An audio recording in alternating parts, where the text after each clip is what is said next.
નમસ્કાર, ન્યૂઝ 18 ગુજરાતીમાં આપનું સ્વાગત છે. હું છું આપની સાથે સંધ્યા. ભરૂચના આમોદ પંથકના ખેડૂતો પર આફ ફાટ્યું છે. બોડકા ગામ નજીક નર્મદાની નહેર તૂટી ગઈ છે. ઉભો પાક બરબાદ થઈ ગયો. નહેર તૂટતા પાણી ખેતરોમાં ફરી વળ્યું અને મગના ઉભા પાકને મોટા પાયે નુકસાન થયું છે. સ્થળ પર નહેરની કોન્ક્રીટ સાઇટ પર વોલ નીચે ખોખલી થઈ ગઈ હતી અને દિવાલ તૂટી પડતા પાણીનો જોરદાર પ્રવાહ સીધો ખેતરમાં ઘૂસી ગયો.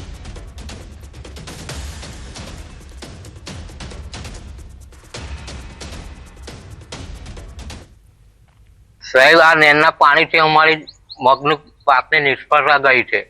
મને એકલાને નુકસાન નહીં થયું, પણ અમારા આજુબાજુ ખેડૂતો બધાને નુકસાન ઘણું થયેલું છે. 200 એકર જેવું નુકસાન થયેલું છે. જ્યારે જરૂરિયાત હોય પાણીની ત્યારે ખેડૂતને પાણી નથી મળતું, અને જ્યારે પાકવા આવે છે ત્યારે બિન છોડી મેલે છે એનું પાણી આ લોકો નહેરમાં, અને નહેર તૂટી જાય છે વારે વાર.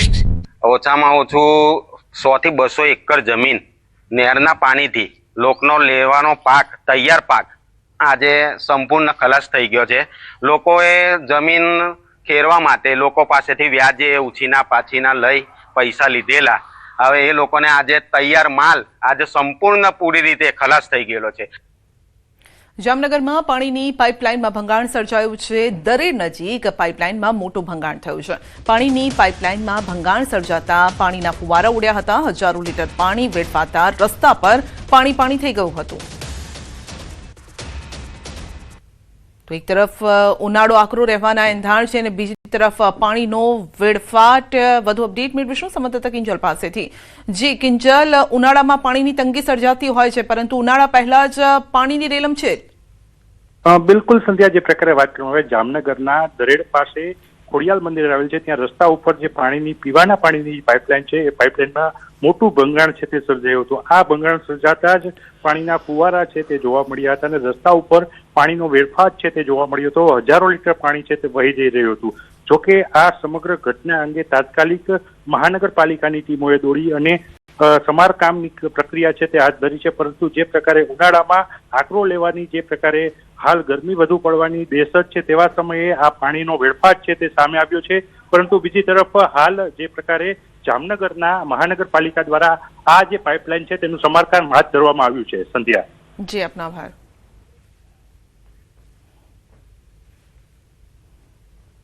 અને હવે વાત કરીશું આકરી ગરમીના એંધાણની.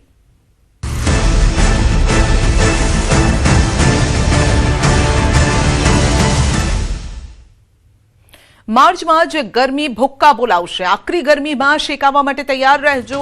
ગરમીને લઈને અંબાલાલ પટેલની છે આગાહી. ઉનાળો આકરો રહેવાની શક્યતા છે. માર્ચમાં જ એપ્રિલ જેવી ગરમીનો અહેસાસ થશે. તો માર્ચમાં 44 ડિગ્રી સુધી તાપમાન જઈ શકે છે. ગરમીને લઈને અંબાલાલની આગાહી છે કે ઉનાળો આકરો રહેશે. ઉનાળો આ વખતે આકરો રહેવાની શક્યતા રહેશે અને માર્ચ માસમાં લગભગ 7મી માર્ચ સુધીમાં ગરમી જોરદાર પડવાની શક્યતા રહેશે. દિવસના ભાગમાં ક્યારેક 36 કે 38 ડિગ્રી સેલ્સિયસ મહત્તમ તાપમાન કોઈ ભાગમાં થઈ શકે. 17-18-19 મેમાં પણ ગરમી પડવાની શક્યતા રહેશે. આ ગરમી માર્ચ મહિના સુધીમાં કોઈ ભાગમાં 40 ડિગ્રી સેલ્સિયસ ઘણા ભાગમાં રહેશે, 38-39, પણ કોઈ ભાગમાં 42, કોઈ ભાગમાં 43 અને કશે કોઈ ભાગમાં 44 ડિગ્રી સેલ્સિયસ જેવું મહત્તમ તાપમાન થઈ શકે. એટલે એપ્રિલ માસમાં જે ગરમી પડવી જોઈએ એ માર્ચ માસમાં પડશે.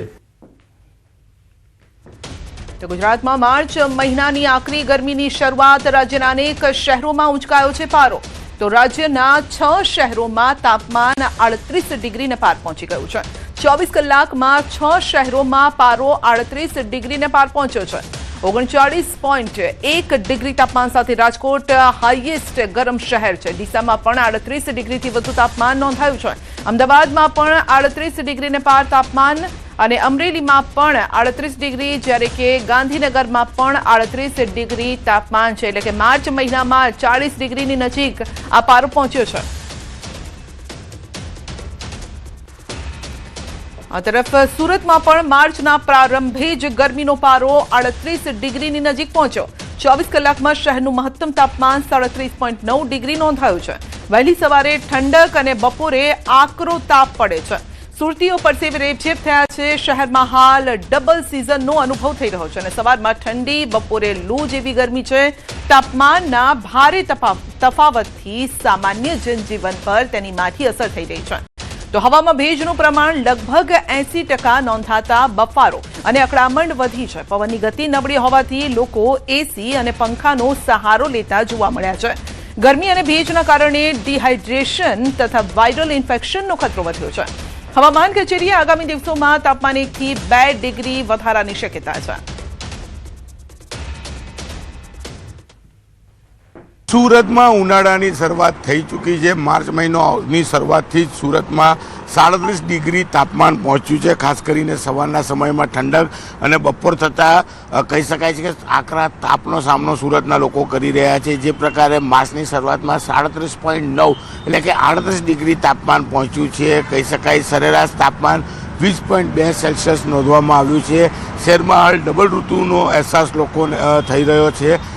તાપમાનમાં ભારે તફાવતને લઈને સામાન્ય જનજીવન પર અસર જોવા મળી રહી છે। હવામાં ભેજનું પ્રમાણ 80% કરતાં વધ્યું છે, જેને લઈને બફારો અને અસહ્ય ઉકળાટ જોવા મળી રહ્યો છે। તાપમાન હજુ વધશે, એટલે કે હજુ તો માર્ચ મહિનાની શરૂઆતમાં આ સ્થિતિ છે, તો મે મહિના સુધી પહોંચતા સુરતમાં તાપમાનનો પારો વધે અને લોકો અસહ્ય ગરમીથી ત્રાહિમામ પુકારે તેવી સ્થિતિ અત્યારથી જોવા મળી રહી છે। કેમેરામેન જીગર ગુગલ સાથે કીર્તેશ પટેલ, ન્યૂઝ 18 ગુજરાતી, સુરત। મહેસાણામાં શેરડી રસ વિક્રેતાઓ માટે નવા નિયમો। સંચાલકોએ મોજા અને કેપ પહેરવી ફરજિયાત છે। શેરડી ચોખ્ખા પાણીમાં ધોયા બાદ જ તેનો રસ કાઢવો, સ્વચ્છતા જાળવવી પડશે, મનપાનો આદેશ છે। આરોગ્ય સાથે ચેડા ન થાય તેનું ધ્યાન રાખવું પડશે। આરોગ્યપ્રદ રસનું વેચાણ કરવા પર ભાર મૂક્યો છે। મનપાની હરાજીમાં 17 જગ્યાઓ સંચાલકોએ બુક કરી છે। હરાજીથી મનપાને અંદાજિત 20 લાખથી વધુની આવક પણ થશે। તો આરોગ્યપ્રદ રસનું વેચાણ કરવા પર ભાર મૂક્યો છે। તો આમ જોવા જઈએ તો આ સિઝનલ ધંધો છે અને આ રીતે જગ્યા મનપા ફાળવતું હોય છે, ત્યારે મનપાને 20 લાખથી વધુની આવક થવાની છે। 17 જગ્યાઓ સંચાલકોએ બુક કરાવી છે, પરંતુ આ બુકિંગની સાથે કેટલાક નિયમોનું પાલન કરવું ફરજિયાત રહેશે। મહેસાણા કોર્પોરેશનની પ્રાયોરિટી રહી છે કે કોર્પોરેશનને આવક વધે તેના કરતાં પણ જે મહેસાણાના લોકોને જે શેરડીના જે રસ મળે છે એની હાઇજીન ક્વોલિટી મેન્ટેન થાય એ બાબતે અમે વધારે પડતું જોર આપ્યું છે। અમે એવું વિચારીએ છીએ કે કોઈ પણ મહાનગરપાલિકાના નાગરિક કે આસપાસના આવતા ગામડાના લોકો જે પણ આવે છે, જે ઉનાળામાં ઘણી બધી કોલેરા, ટાઇફોઇડ જેવી બીમારી થતી હોય છે, તો એક સારી એવી ક્વોલિટી વાળો રસ મળે તો આ બધી બીમારી આપણે સારી રીતે નિવારી શકીએ। અમરેલી ખાંભામાં સિંહે યુવાન પર કર્યો છે હુમલો। નવા માલકનેસ ગામમાં આ બનાવ બન્યો છે। યુવાનને માથાના ભાગે ઈજા પહોંચી છે। ઈજાગ્રસ્ત યુવાન હાલ સારવાર હેઠળ છે। વન વિભાગે તપાસ પણ હાથ ધરી છે। તો અમરેલીના અનેક ગામોમાં આ રીતે સિંહના આટાફેરા જોવા મળતા હોય છે, કારણ કે જંગલ વિસ્તારની નજીક આવેલા ગામમાં વન્યજીવો આવી ચડતા હોય છે। આ વખતે ઈજાગ્રસ્ત થયો છે એક વ્યક્તિ। ખાંભામાં સિંહે યુવાન પર હુમલો કર્યો છે અને માથાના ભાગે ઈજા પહોંચાડી છે। જોકે વન વિભાગ હવે એ શોધખોળમાં લાગ્યું છે।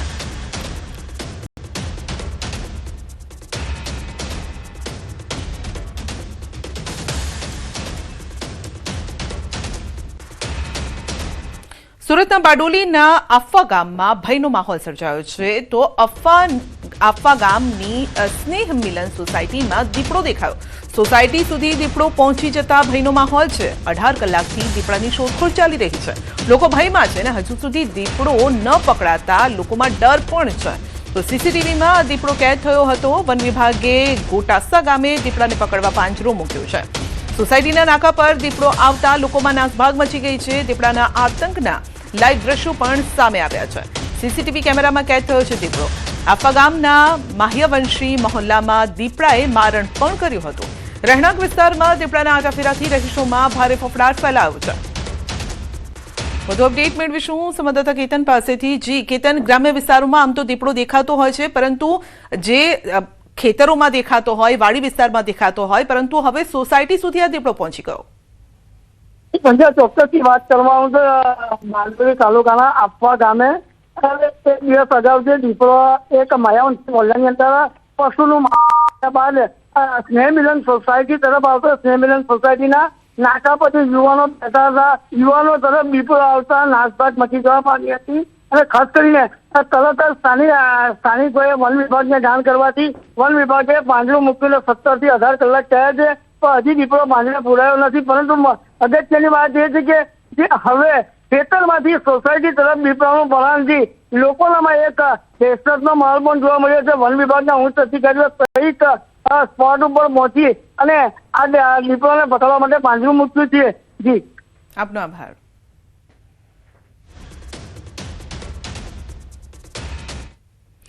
તાપીમાં ખેતરમાં કામ કરતા ખેડૂત પર ખૂંખાર દીપડાનો હુમલો થયો છે. સોનગઢ તાલુકાના મોટા બંધારપાડા ગામની ઘટના છે. સવારે ખેતરમાં કામ કરવા ગયેલા ખેડૂત હરિસિંહ ગામિત પર કદાવર દીપડાએ હુમલો કર્યો. તો દીપડાએ હરિસિંહભાઈના હાથ અને પીઠ પર પંજા માર્યા હતા. આજુબાજુના લોકોએ બૂમાબૂમ કરતા દીપડો ભાગી છૂટ્યો. દીપડાના હુમલાને લઈને આસપાસના વિસ્તારમાં વસતા લોકોમાં ભય પણ છે. દીપડાને પકડવા માટે પાંજરું મૂકવાની સ્થાનિકોમાં માંગ છે.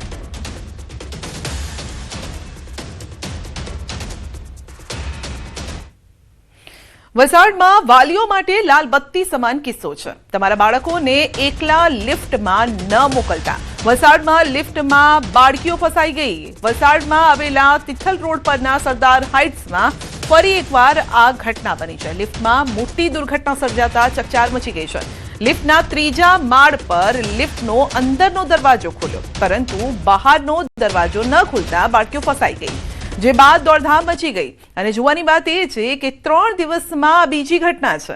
અને થોડા દિવસ પહેલા જ અહીં બની હતી આ પ્રકારની ઘટના. લિફ્ટમાં સવારે એક વ્યક્તિ લિફ્ટની બહાર નીકળતા જ લિફ્ટ ચાલુ થઈ ગઈ હતી અને વ્યક્તિ નીચે પટકાયો હતો.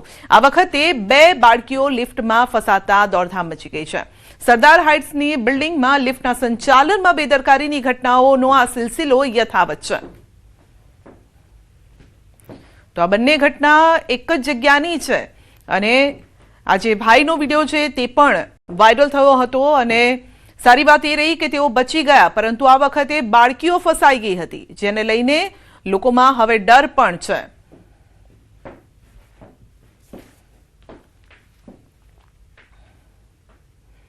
અને વાત કરીશું તોફાની તત્વોની.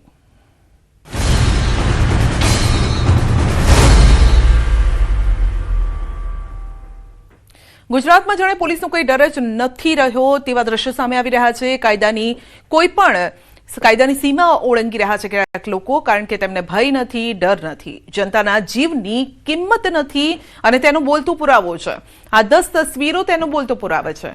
શહેરો અલગ છે, પરંતુ ગુંડા તત્વો, ટપોરીઓ, લુખ્ખાઓનો આતંક એક સમાન છે. ગુજરાતમાં કાયદો વ્યવસ્થાની સ્થિતિ કથળી હોય તેવું આ ચિત્ર ઉપસી રહ્યું છે.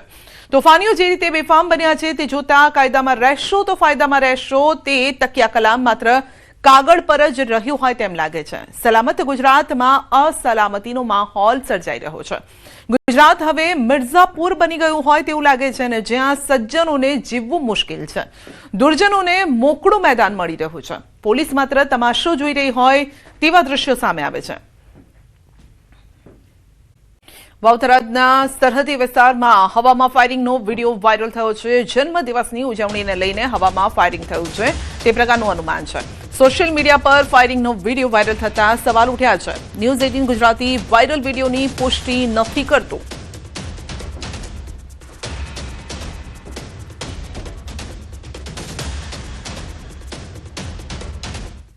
સુરતના સરથાણા વિસ્તારમાં આવેલા સાયોના પ્લાઝા ખાતે લુખ્ખા તત્વોનો આતંક જોવા મળ્યો છે. વોચમેને એક શખ્સને પ્લાઝામાં સિગરેટ પીને દિવાસળી અહીં ન ફેંકવા કીધું હતું તો તે ઉશ્કેરાઈ ગયો અને ત્યારબાદ તેણે પોતાના સાથીદારો સાથે મળીને વોચમેનનું બાઇક પેસેજમાં લાવીને લાતો મારી પછાડ્યું હતું. પેટ્રોલની નળી કાઢીને આગ લગાવીને ફરાર થઈ ગયો છે. તો વોચમેન દ્વારા ફાયર બ્રિગેડ અને પોલીસને જાણ કરવામાં આવી. પુણા ફાયર ટીમ ઘટનાસ્થળે પહોંચી આગ કાબૂમાં લીધી, પરંતુ ત્યાં સુધીમાં બાઇક સંપૂર્ણ બળીને ખાખ થઈ ગયું હતું. ધૂળેટીનો તહેવાર હોવાથી ઘણી દુકાનો બંધ હતી, નહીતર મોટી દુર્ઘટના સર્જાઈ હોત. સરથાણા પોલીસે સીસીટીવીના આધારે 2 શખ્સોની ધરપકડ કરીને કાર્યવાહી આગળ ધરી છે. વધુ અપડેટ મેળવીશું સંવાદદાતા કીર્તેશ પાસેથી. જી કીર્તેશ, આમ તો હોળી ધૂળેટીનો તહેવાર પ્રેમ એકતાનો તહેવાર હોય છે, પરંતુ તોફાની તત્વો સુધરવાનું નામ નથી લેતા. બિલકુલ સુરતમાં અસામાજિક તત્વો પર પોલીસ ગમે તેટલું લગામ લગાવવાનો પ્રયાસ કરે, કડક કાર્યવાહી કરે, વરઘોડા કાઢે, પણ સુરતમાં અસામાજિક તત્વોને કોઈ ફરક પડતો ન હોય તેવી સતત ઘટનાઓ સામે આવી રહી છે. સરથાના વિસ્તારમાં આવેલા સાયોના પ્લાઝા પાસે લુખા તત્વો સિગરેટ પી ગમે ત્યાં માચીસ નાખતા હતા અને બસ આટલું જ કેવું વોચમેનને ભારે પડ્યું. આ તમામ અસામાજિક તત્વોએ ભેગા મળીને વોચમેનની ગાડી સળગાવી નાખી હતી. જોકે રજાનો દિવસ હતો, દુકાનો બંધ હતો, એટલે મોટી દુર્ઘટના ટળી છે. ચોક્કસ ઘટના બની છે. પોલીસે ગુનો દાખલ કર્યો, 2 આરોપીઓની ધરપકડ કરી અને તેનું સરઘસ પણ કાઢવામાં આવ્યું છે. પણ આવું સરઘસ કાઢ્યા બાદ આ અસામાજિક તત્વો સુધરતા જ નથી. તો આવા સરઘસ કાઢવાની જગ્યા પર કાયદાની કલમ જે છે તે કડક કાર્યવાહી કરો કે જેથી તેવા અસામાજિક તત્વો સુધરે અને એનું જોઈને અન્ય અસામાજિક તત્વો આવા ગુના આચરતા પહેલા વિચારે. કારણ કે જે ઘટના બની છે તે ખૂબ જ દુઃખદ ઘટના છે અને માચીસ એટલા માટે નાખવાની ના પાડી કે કોઈ ગાડી હરકી જાય. બસ આ જ વાતનું ખોટું લાગતા અસામાજિક તત્વોએ ગાડી સળગાવી હતી. જી આપનો આભાર. બુલેટિનમાં આગળ વધીશું નાનકડા બ્રેક બાદ.